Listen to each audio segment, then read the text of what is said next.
5 ans, Leïla, ça fait 5 ans que j'attends de porter mon petit-fils dans mes bras.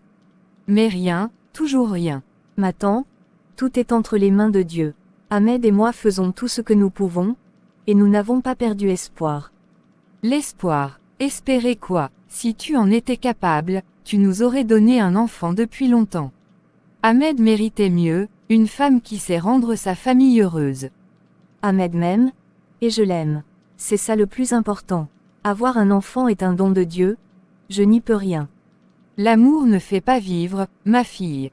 Si l'amour suffisait, la maison serait remplie d'enfants. Je te conseille de réfléchir sérieusement, peut-être qu'il serait mieux pour Ahmed d'épouser une autre femme. Maman, Leïla est ma femme, et je suis heureux avec elle. Les enfants sont une bénédiction de Dieu, et je n'accepterai pas qu'on lui dise quoi que ce soit qui puisse la blesser. Ahmed, je suis ta mère et je pense à ton bien. Et moi, je sais ce qui est bon pour moi, et c'est Leïla. Si tu m'aimes vraiment, tu respecteras ma femme et tu arrêteras ses remarques. Sa mère quitte la pièce en colère. Ahmed se tourne vers Leïla et lui prend la main. Ne laisse pas ces mots te blesser.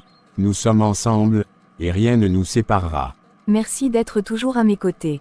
Leïla, ne laisse pas ces paroles te briser. Elle m'aime, mais parfois elle exprime ses sentiments de la mauvaise manière. Ahmed, j'ai peur. J'ai peur qu'un jour, tu te lasses de moi. Qu'un jour, tu finisses par écouter ses conseils. Jamais, je t'ai choisi parce que tu es tout pour moi. Ce ne sont pas les enfants qui définissent la valeur de notre mariage. Nous sommes ensemble pour le meilleur et pour le pire, et c'est une promesse. Mais la société, Ahmed, tout le monde me juge comme si c'était ma faute. Même les gens proches de moi me regardent comme si j'étais incomplète. Nous ne vivons pas pour les autres. Si quelqu'un a un problème avec nous, c'est lui qui doit se remettre en question.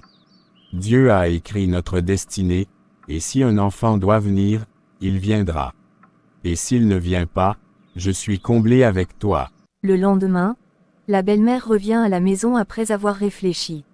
Leïla prépare le thé pendant qu'Ahmed discute avec sa mère. Ahmed, j'ai beaucoup réfléchi à ce que tu as dit hier.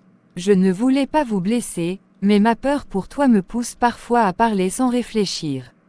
Maman, je sais que tu veux mon bien, mais tes paroles blessent Leïla. Nous vivons notre vie, et si Dieu a écrit quelque chose pour nous, cela arrivera en temps voulu. Leïla, je suis désolée si je t'ai fait du mal avec mes paroles. Parfois, mon amour pour mon fils m'aveugle. Ce n'est rien, maman. Je comprends